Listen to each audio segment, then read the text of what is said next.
Good evening and welcome.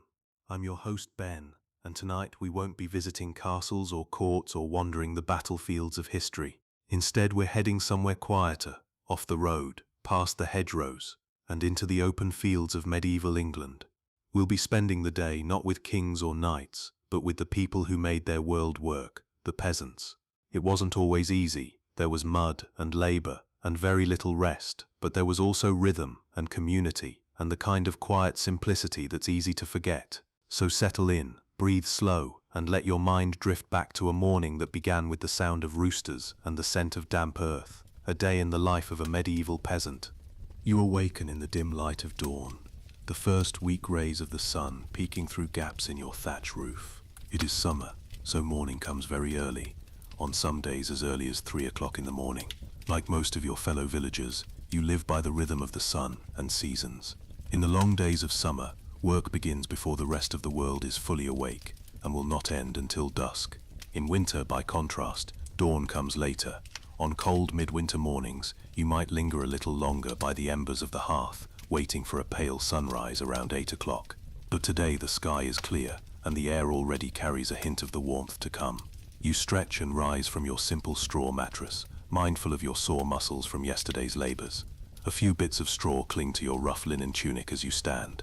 There is no luxury of pajamas or a fresh change of clothes. You sleep in the same homespun garments you work in, perhaps adding or removing a layer depending on the season.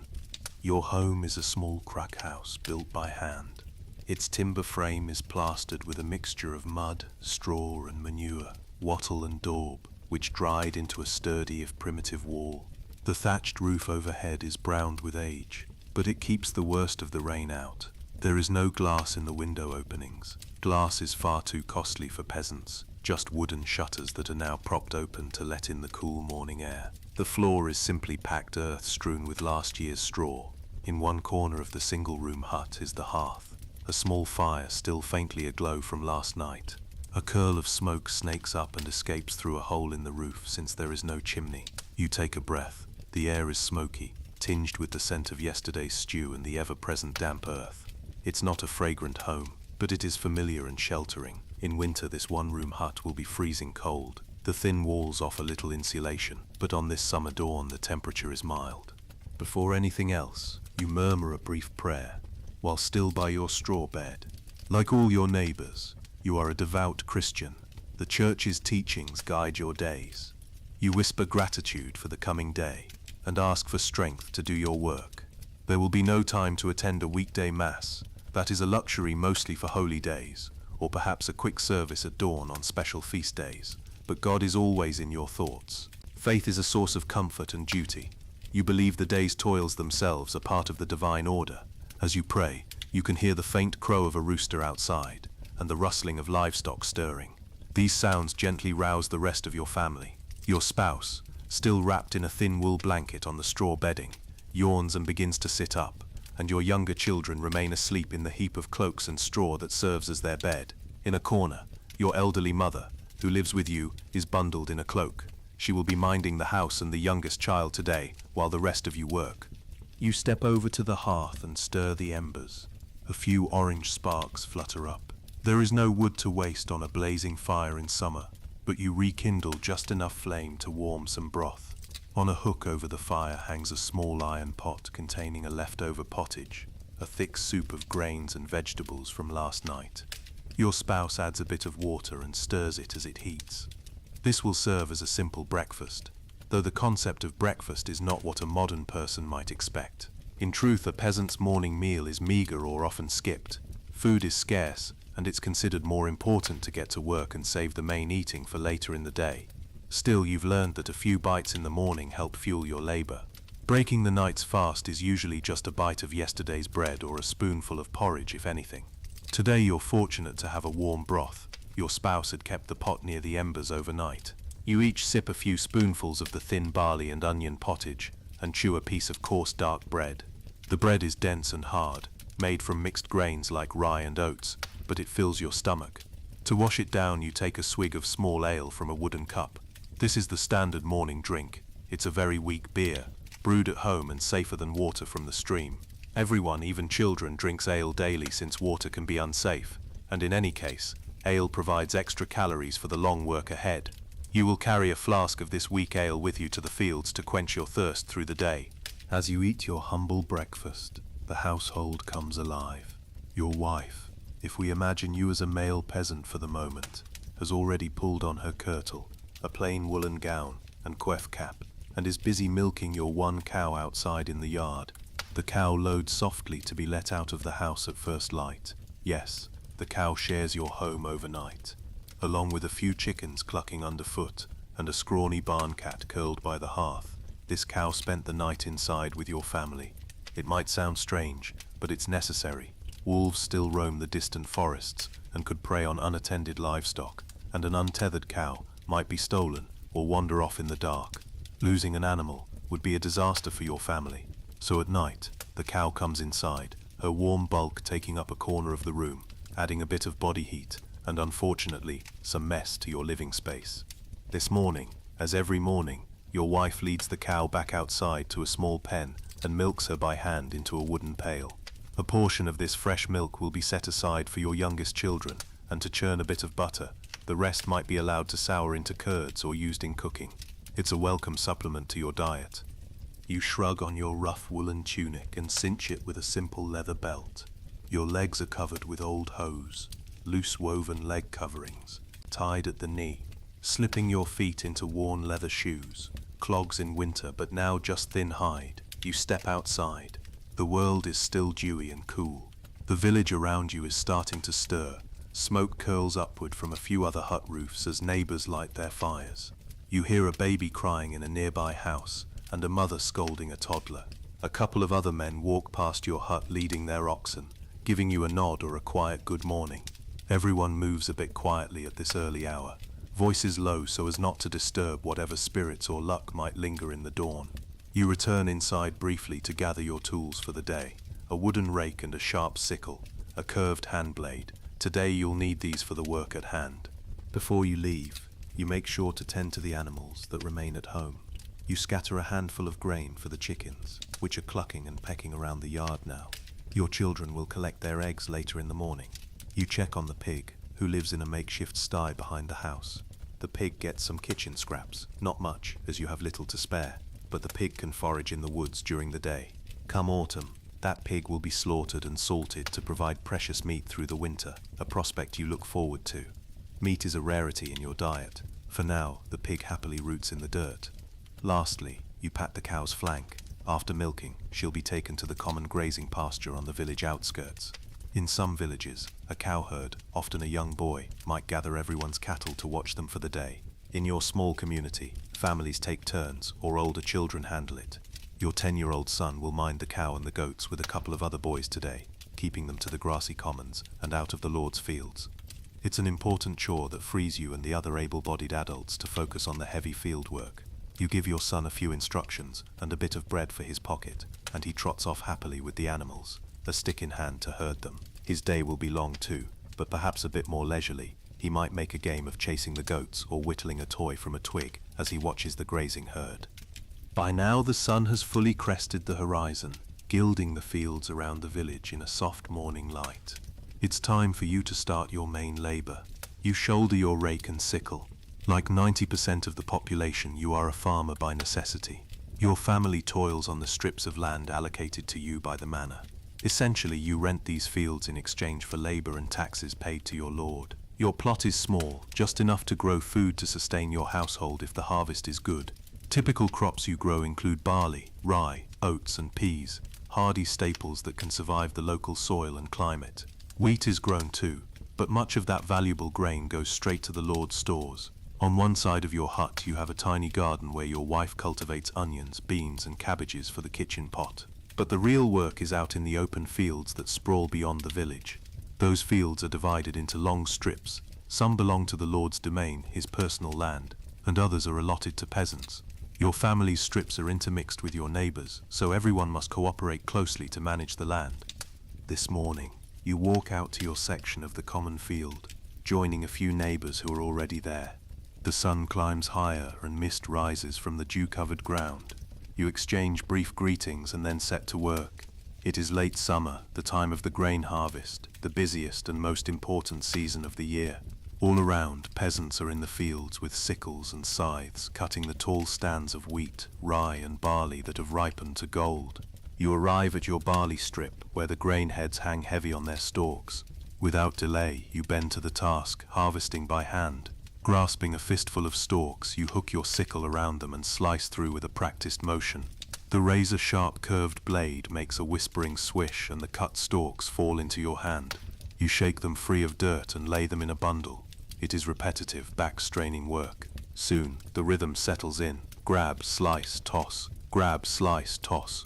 Beside you, a neighbor is doing the same on his strip. You occasionally trade a friendly comment about the weather or a bit of village news, but mostly you focus on the urgent work. The morning light is gentle and the air still cool, which is a blessing. By midday, the sun will beat down mercilessly. You wear a broad, floppy hat of woven straw to keep the sun off your brow, and already beads of sweat start to form as you exert yourself. A lark is singing somewhere above the fields, and the village rooster's crow echoes faintly.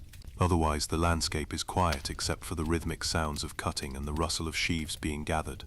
As you harvest, your mind wanders in the quiet. You think about how critical this time is. These weeks of harvest will determine whether your family has enough to eat for the coming year. Last year's yield was decent, but the winter stores ran low by early spring, and you remember the ache of hunger by the time new greens sprouted. You send a quick prayer that this year's harvest will be abundant, and the weather will hold fair until all is safely gathered in. You also feel the weight of obligation. A portion of every crop you reap is owed to your Lord and to the church. By custom and law, you must give around 10% as a tithe to the church, payment to God as it were. Another share, often larger, goes to your feudal lord as rent for the land. Only what remains will feed your own family. It's a hard bargain, but you have little choice. As a villein serf on the manor, you are bound by law and custom to these duties. You've sworn obedience to the Lord, and in return you're allowed to till this land. If you tried to withhold the tithe or rent, the penalties would be severe, from fines to public punishment. So you work on, determined to harvest every possible grain. You glance at the nearby church, the small stone chapel by the village green, and consider that even the church is strict about its dues. The tithe collector will soon be measuring your harvest, filling his sack for the parish stores, and ultimately the distant bishop's coffers. The church needs those stores to feed the priests and monks, or so you're told. Still, the abundance of the church contrasts with your own scarcity. It's said they've collected so much from all the peasants that they built huge tithe barns just to hold it. It stings a bit, but you accept it. It is the way of the world, ordained by God, as the village priest often reminds everyone. You comfort yourself with the hope that if you do your duty, God will provide and perhaps bless you in the next life, if not this one.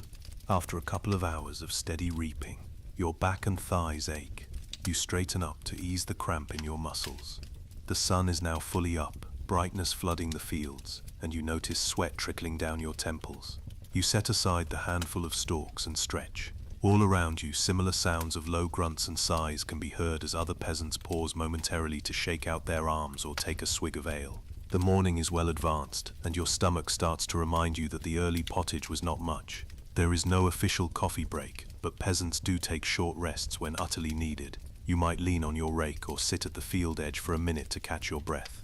Now is one of those moments. You reach for the wineskin aleskin tied to your belt and take a deep gulp of the tepid small ale. It has gone a bit sour in the heat, but it's wet and that's what matters. The weak ale refreshes you. Being mildly fermented, it won't make you drunk, but it quenches thirst and gives a little energy. It's said that peasants drink gallons of ale per day. Indeed, in some places, people consume up to 3 liters of beer daily instead of water. You can believe it. Swinging a sickle under the sun is thirsty work, and water from the stream could make you ill, so ale is the safer choice. Your brief rest is soon interrupted by a welcome sight. Your wife and eldest daughter are walking up the field path carrying baskets. They have finished the morning chores at home and have come to bring the mid-morning meal for you and any others in your work gang. It's common for the women or older children to bring food to the field so that workers don't have to trek back to the village. You wave and smile as they approach. Your daughter, cheeks red from the walk, proudly bears a clay jug of fresh milk still warm from the cow and a bundle wrapped in cloth. Your wife has a basket with more ale and some dark bread. You guide them to a shady spot under a lone oak tree at the corner of the field. It's not quite the main noontime dinner yet, but during harvest everyone eats a little something around this time to keep going. They spread a coarse linen cloth on the ground. and you all sit down gratefully. You wipe your brow with your sleeve and take a moment to enjoy the scene. The tree's shade is cool, and a gentle summer breeze has picked up, rustling the leaves overhead. In the distance you can see others in the fields, tiny figures bending and straightening. Nearby, some workers have also paused and are sipping from their jugs or chewing on something. Your wife uncovers the bundle she brought. Inside are several small pieces of cheese she made last week from the cow's milk, an onion and a few radishes from the garden, and yesterday's bread. The bread is a bit stale and hard. Baking is usually done once or twice a week in the village's communal oven, but it's still nourishing. She also has a small crock of butter, pale and soft in the summer warmth, to spread on the bread. It feels like a feast to you at this moment. You thank your wife sincerely. You know she rose as early as you did, first kneading dough and setting it by the hearth to bake into today's loaf, while also milking the cow and feeding the chickens. Her morning has been just as busy. After tending animals, she likely spun some wool on her spindle or mended clothes while keeping an eye on the younger children. The life of a peasant woman is filled with ceaseless work: cooking, cleaning, child-rearing, making and washing clothing, helping in the fields when needed, and 100 other tasks. There is no concept of leisure for her either. You exchange a knowing look of mutual respect. Both of you are working to exhaustion day in and day out to keep the family going. Before you eat, you all bow your heads for a brief grace. You quietly say, "Bless us, O Lord, and these thy gifts," and everyone crosses themselves. Even a simple meal is a gift from God in your eyes, and you dare not show ingratitude. Formality done, you eagerly bite into a piece of bread and cheese. The bread is coarse and filling, made of barley and rye flour. Wheat is too expensive for daily bread. The cheese is sour and crumbly, not fine by noble standards, but an excellent source of protein for you. You wash it down with a gulp of milk from the jug, the rich creamy taste feeling luxurious compared to ale. Your daughter crunches on a radish, and you decide to save your onion for later, as eating a raw onion now might sit heavy on your stomach in the heat. As you eat, you chat softly with your wife about home. She reports that the youngest child is teething and was fussy in the night, and that she heard that one of the neighbor's pigs got loose in the baker's garden this morning. There will be some yelling about that later, surely. Such small news of the village is the fabric of your lives. For a moment the work and worry are put aside as you share this little picnic. Your daughter shows you a wildflower she picked on the way, a pretty poppy, and tucks it into your hat with a giggle. You chuckle and leave it there. A touch of beauty in the fields is a rare joy.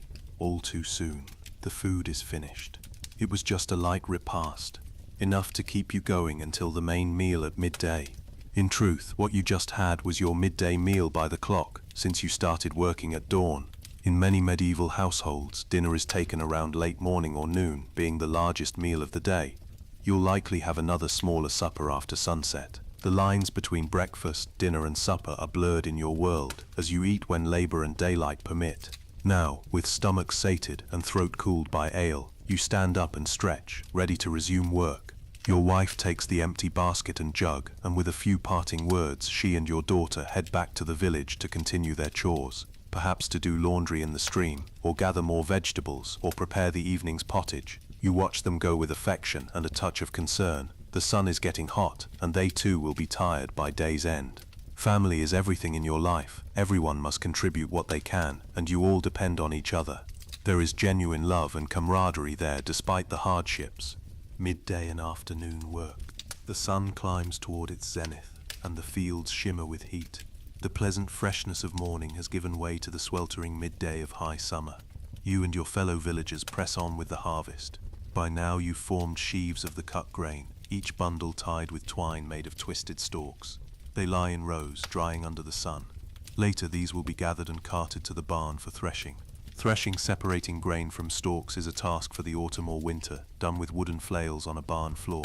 You briefly imagine those colder days to come. In winter you'll spend long hours indoors threshing the harvested grain with a flail, swing and beat, to knock the kernels free.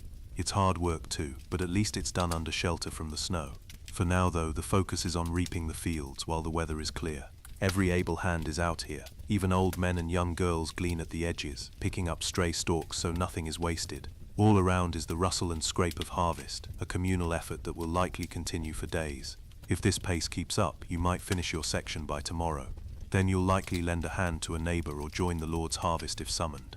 As a serf, you owe the Lord a certain number of days of labor on his domain fields, especially at harvest time. It's expected. When the call comes, you must drop your own work and help bring in the Lord's crops for no pay. It's frustrating because that time could be used on your own harvest, but no one dares shirk that duty. The law and tradition demand it, and punishment for disobedience could be severe. At least the Lord sometimes rewards harvest laborers with a small feast or extra ale. You recall a few years back he provided a salted ham and a barrel of ale for the villagers after his wheat was gathered. A rare treat like that remains bright in memory. As afternoon wears on, the heat is intense. The sky is a blazing blue, with barely a cloud. You feel sunburn prickling on your neck and arms. Your shirt is drenched with sweat and sticks to your back.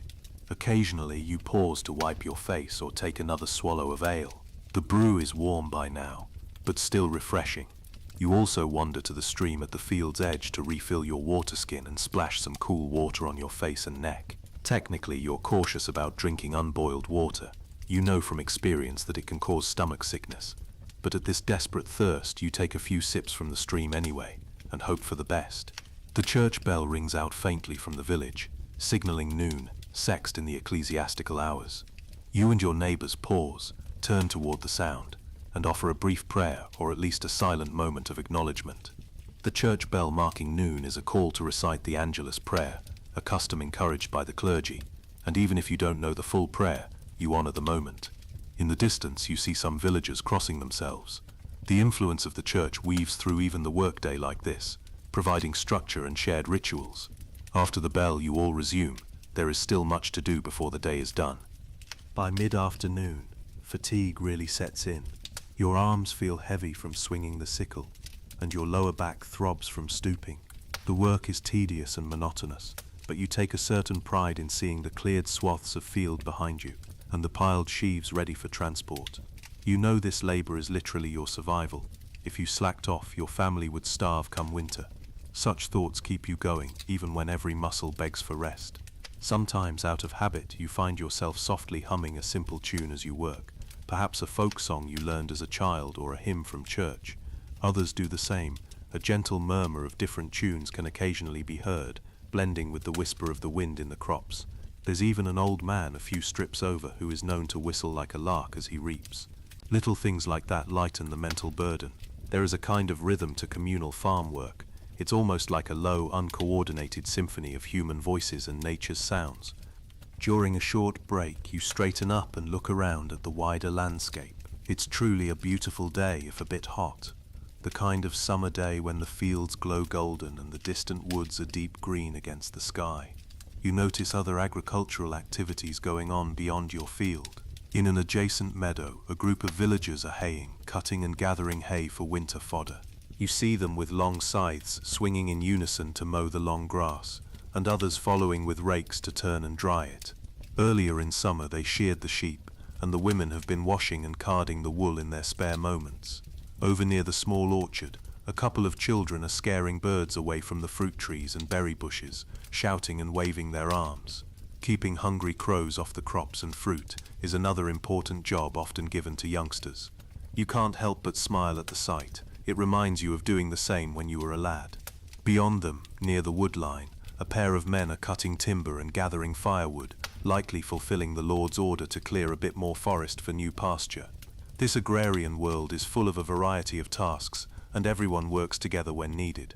Just a few weeks ago, many of you joined to repair the road leading to the manor, filling in ruts and reinforcing the small wooden bridge that carts must cross. Such maintenance is expected of peasants, and though it adds to your burden, it also benefits the community as a whole. You reflect that cooperation is a way of life here.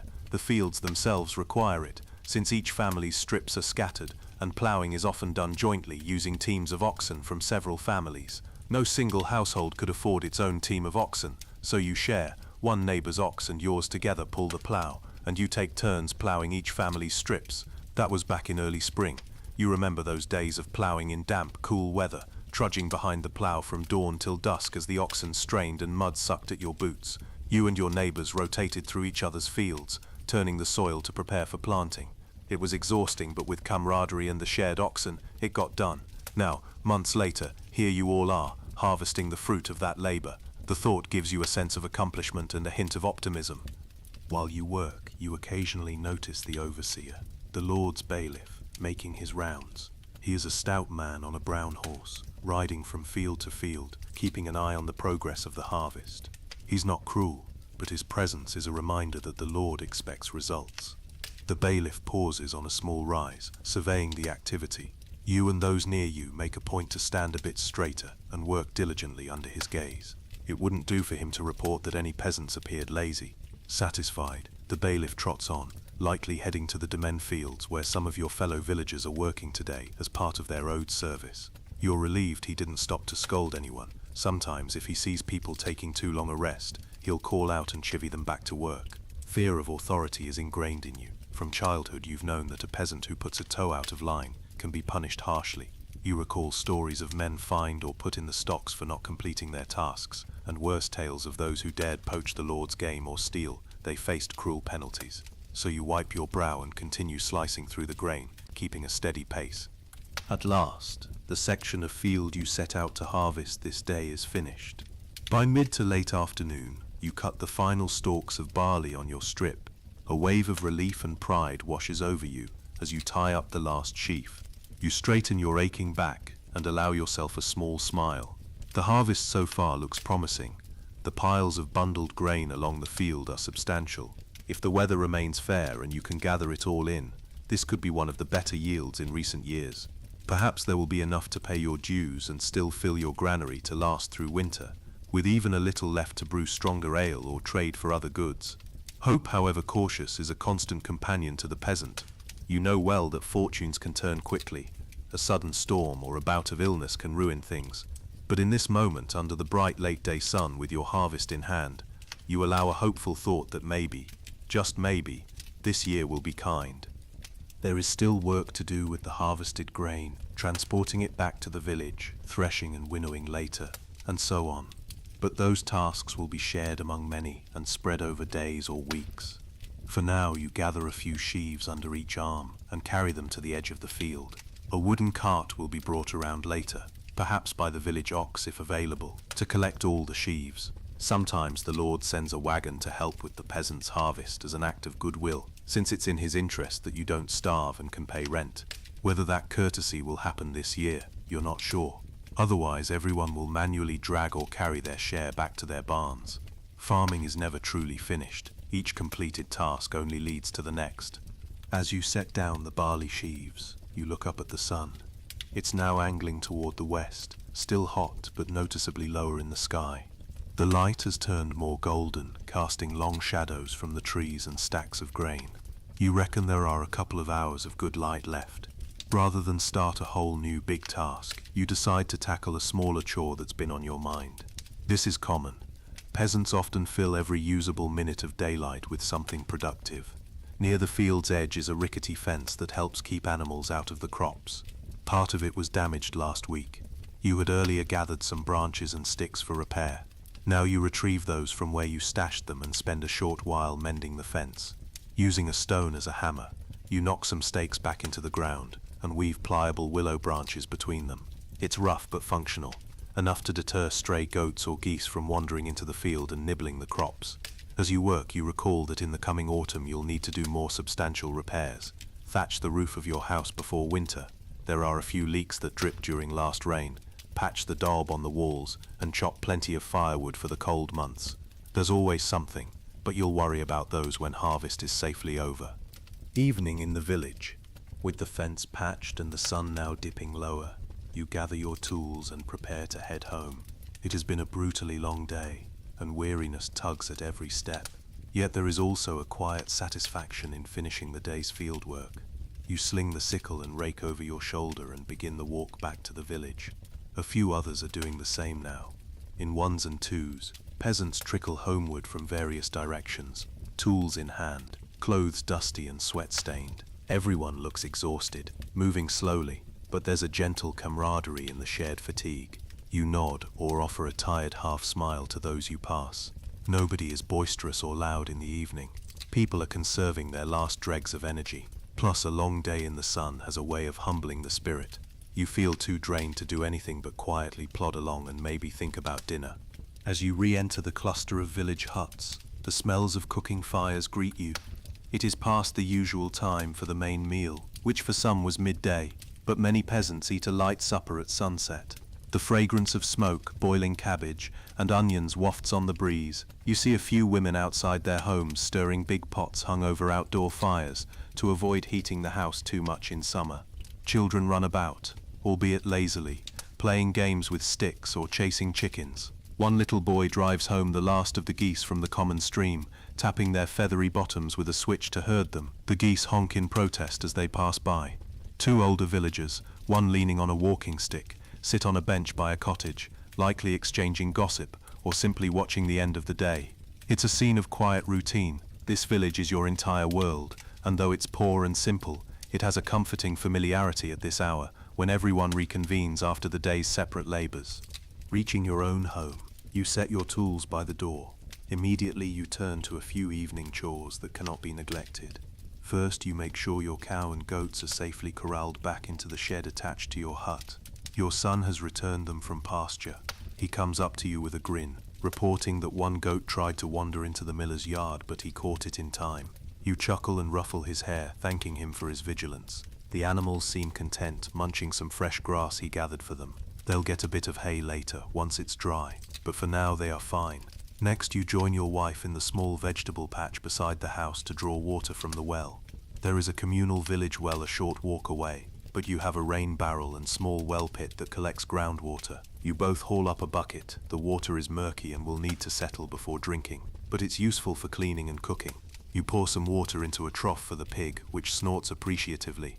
Your wife takes another bucket inside to put on the fire for cooking. Fetching water is a never-ending task. Without running water, every drop used in the house must be carried from somewhere. Between you, your wife, and children, you will fill and carry dozens of buckets this week, for washing, cooking, and for the animals. It's heavy work, but you almost do it on autopilot now. With water fetched and animals settled, you can finally step inside and rest for a moment. The interior of the hut is dim, lit mainly by the orange glow of the hearth where a new fire crackles. The sunlight slanting through the door illuminates motes of dust dancing in the air. You remove your hat and wipe your sweat-lined face. Your wife is tending a pot over the fire. The aroma tells you it's tonight's supper stew reheating. Your elderly mother sits on a low stool near the hearth, shelling some peas into a bowl for tomorrow's cooking, her gnarled hands working methodically. In the corner, your toddler is napping, tuckered out from a day of play and heat. Two of your other children are whispering and playing a quiet game of knucklebones, sheep ankle bones used as toy dice, on the floor. This homey scene warms you. Despite the smoky, cramped space and the omnipresent dirt, it feels good to be back under your roof with your family. The hardships of peasant life are easier to bear when you're together in the evenings, sharing what little you have. You lower yourself onto a simple wooden bench, one of the only pieces of furniture you own, aside from a rough table. Your body practically sighs with relief as you take the weight off your feet. Your wife ladles a bit of cool water from the bucket into a cup and hands it to you. You drink slowly. The water is earthy but quenches your thirst better than warm ale at this point.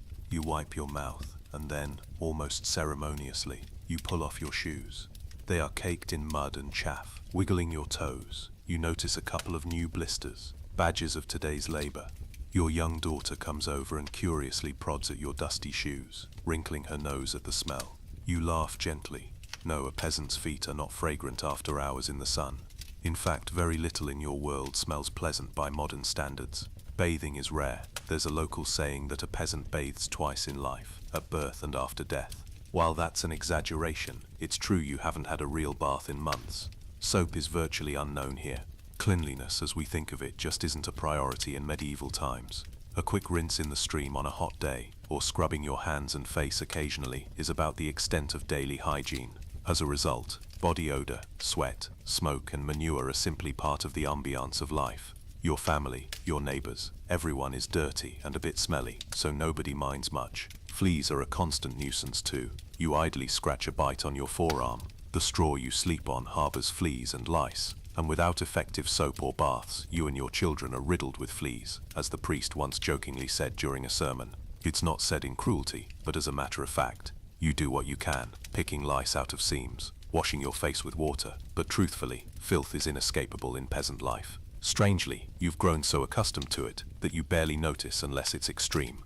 Right now, for instance, you're far more focused on your hunger than on any grime or pests.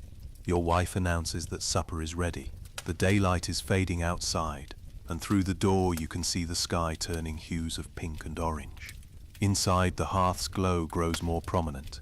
You all gather around the hearthside table, which is really just a couple of wide planks set on barrels. There are no fine chairs. You either sit on the bench, a stool, or an upturned bucket. The children scramble to their usual spots. You lead a brief evening prayer, bowing your heads and thanking God for providing food and asking for continued blessings.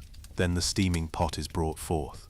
Tonight's fare is a filling vegetable stew, a pottage that has simmered for hours. It contains beans, peas, shredded cabbage, and some carrots and turnips from the garden, all in a thick broth of oats. For flavor, it was cooked with a bit of bacon fat, skimmed from the barrel of salt pork, and a handful of herbs, parsley and thyme. Your wife grows outside the door.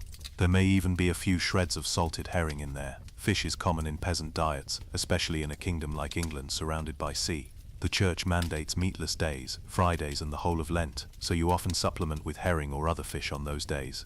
It isn't Friday today, but meat is scarce regardless. Meat from your own animals is reserved for special occasions or winter necessity. If you slaughter a pig or a chicken, it's usually salted and rationed carefully. So this vegetable stew is a fairly typical supper. Each of you has a wooden bowl and spoon. You ladle portions out, adults first, making sure the older folks and yourself get enough to replenish strength. Then the children, the littlest, often share one bowl. The stew is hot and you blow on a spoonful, then taste it. It's earthy and savory, with a pleasant saltiness from the bacon fat. The fibrous vegetables are soft after long cooking. This is the taste of everyday life. No strong spices, those are luxuries for lords, just the basic flavors of what you've grown. You tear off a chunk of bread, tonight a new loaf that your wife baked earlier, and dip it into the broth. The bread is coarse and sour, but sopping with warm broth it goes down well. Silence falls as everyone eats earnestly. Bowls are soon emptied and refilled once. You feel your hunger abate and a comfortable warmth in your belly. For a peasant, a full stomach at day's end is a blessing not taken lightly. You know lean days will come eventually, especially in late winter when stores dwindle, but tonight you have enough. During the meal, you and your family talk quietly. Conversation is simple and focused on immediate concerns. You ask your mother how her day was. She mostly watched the littlest child and did some mending. At her age, she can no longer work the fields, but she contributes by minding the home.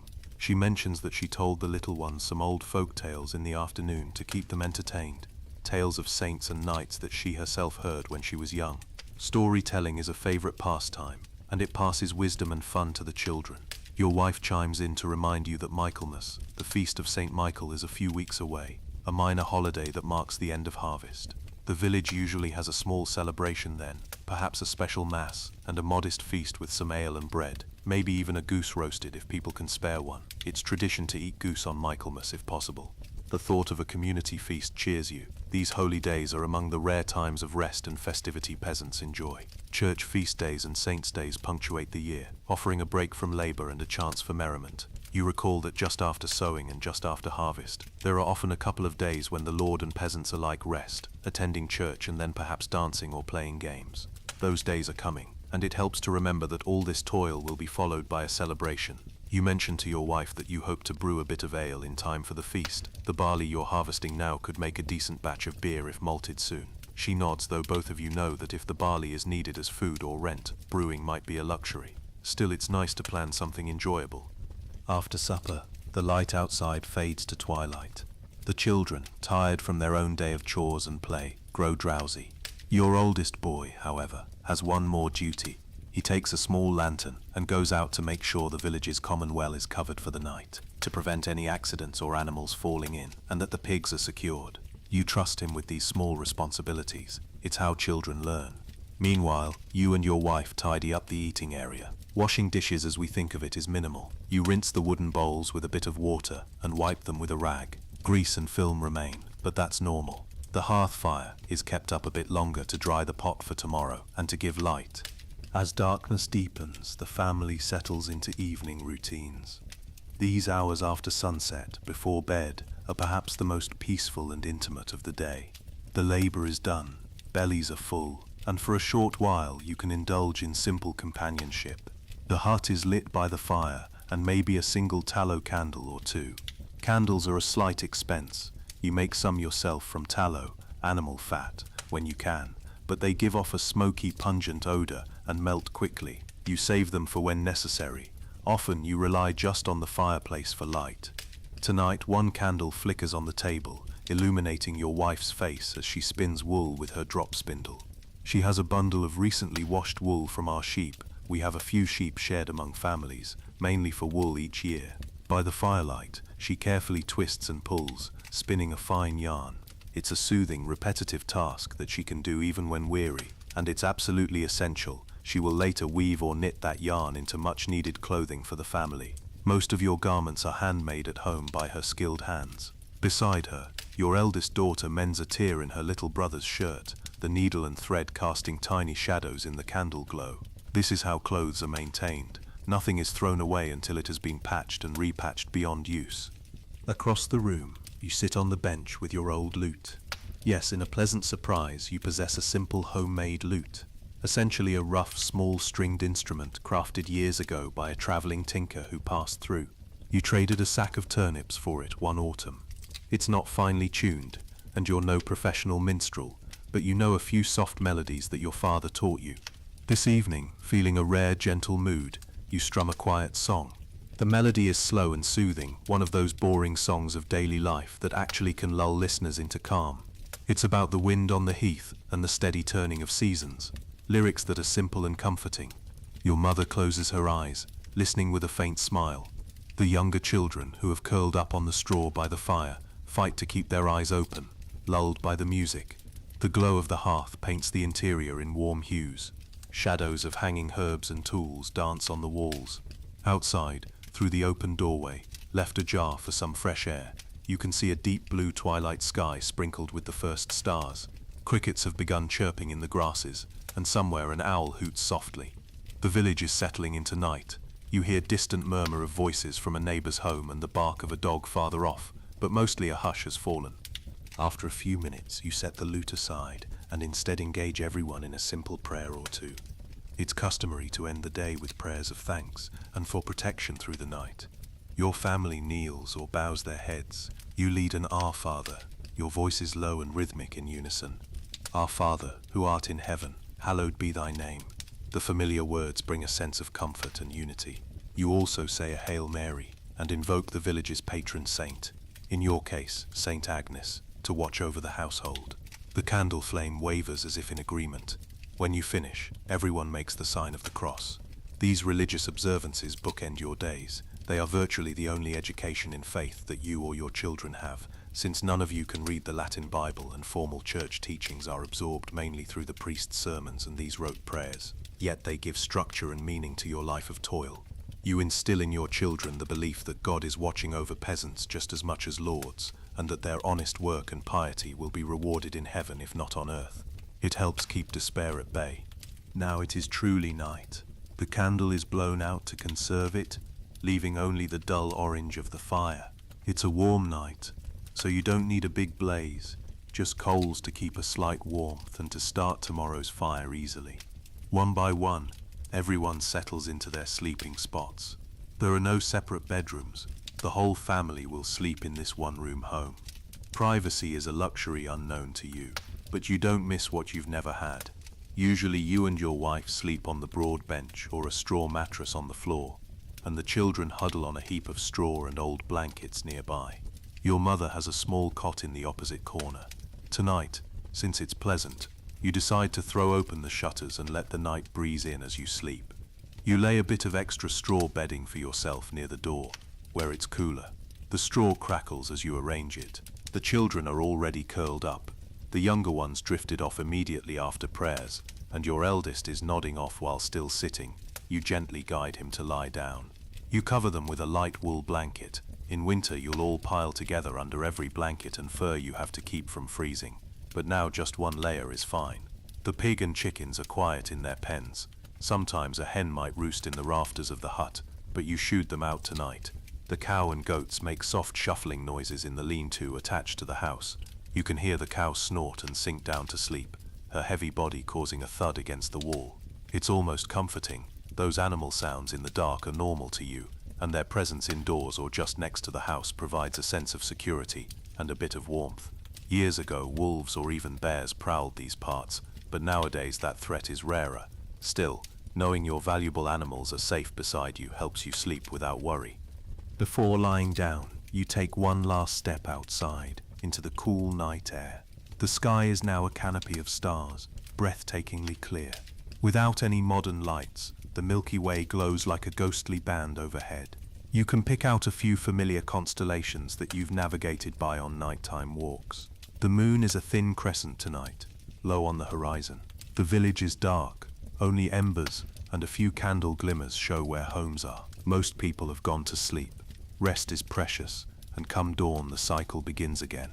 You enjoy a moment of silence, broken only by natural sounds, the chirp of crickets, the far-off hoot of an owl, and the gentle sighing of a breeze through the trees. The air smells of cooling earth and wood smoke. Despite the day's pains, you feel a deep sense of peace in this moment. The land you toil on, harsh as it can be, is also beautiful and alive. You feel connected to it, and to the generations before you who have lived and worked under these same stars. Perhaps on a night like this, your own father stood outside this very hut, looking at the sky after a hard day, just as you are. It's a comforting thought, the continuity of life. With a tired smile, you turn back inside. Carefully, you bank the hearth fire, covering the embers with ashes to keep them alive till morning, hence the term curfew, from French couvre-feu, meaning cover the fire, a nightly practice for safety. The glow dims, and shadows deepen in the corners of the room. You lay yourself down on the straw bedding. It's not soft by any means, just dried grass and reeds in a sack, but you're so bone-weary that the moment you recline, it feels heavenly. The straw rustles as you shift to find a comfortable spot. A couple of chickens cluck softly outside, settling on their perch. In the darkness, you reach to hold your wife's hand. She lies beside you, already half asleep, the spindle finally set aside. You exchange a few whispered words, gratitude for another day together, a murmur about what tasks tomorrow will bring, more harvesting of course, maybe sharpening the scythe blade, maybe taking some grain to the mill if there's time. But those thoughts can wait. Sleep now, she whispers, and you nod. Your eyes close. The familiar sounds of night lull you, the gentle breathing of your children, the crackle of a settling log in the fire, an owl's distant call. Your body is pleasantly heavy and relaxed after the day's exertion. In this moment there is no more pain or toil, just the descent into rest. You take a final contented breath, inhaling the mingled scents of smoke, straw, and the faint sweet smell of the hay clinging to your clothes. Harsh reality will resume with the rooster's crow at first light, and you will face it all again. The aching muscles, the long hours, the demands of Lord and Church. But for now, all of that fades away. You feel the small comforts, the warmth of your wife's hand, the presence of family nearby, the knowledge that today's work was honest and done. In a corner of your weary mind, perhaps you even thank God for giving you the strength to get through another day. Life is hard, yes, but it has rhythm and purpose. There is a roof, albeit leaky, over your head, food in your belly tonight, and hope for tomorrow's sunrise. In the darkness, you can imagine the village as a whole drifting into slumber. One by one, the last whispers and murmurs die out. The livestock settle. The church bell will not ring again until morning prayers, so the hours of night are unbroken. Stars wheel overhead, and a gentle breeze blows across the thatched roofs. Inside your hut, you slip into a deep, well-earned sleep. Perhaps you dream faintly of simpler things, of fields ready for harvest or of a cool stream on a hot day. Gentle dreams that match the humble scope of your world. The hardships of the day recede, replaced by an encompassing fatigue that is oddly comforting. Your breathing slows, matching the calm tempo of rural night. In your last semi-conscious thought, you feel grateful for the rest, knowing it will heal your soreness and renew your spirit for when dawn comes again.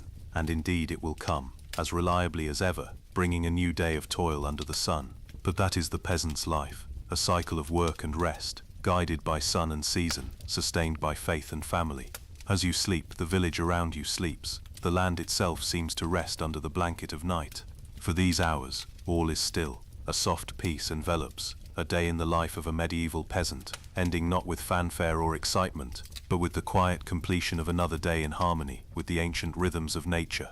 You can almost feel the earth breathing with you in the darkness. And so, in this calm and timeless moment, our day ends, with the peasant and his loved ones safe, together, and at peace, until the first light of tomorrow signals that it is time to begin again.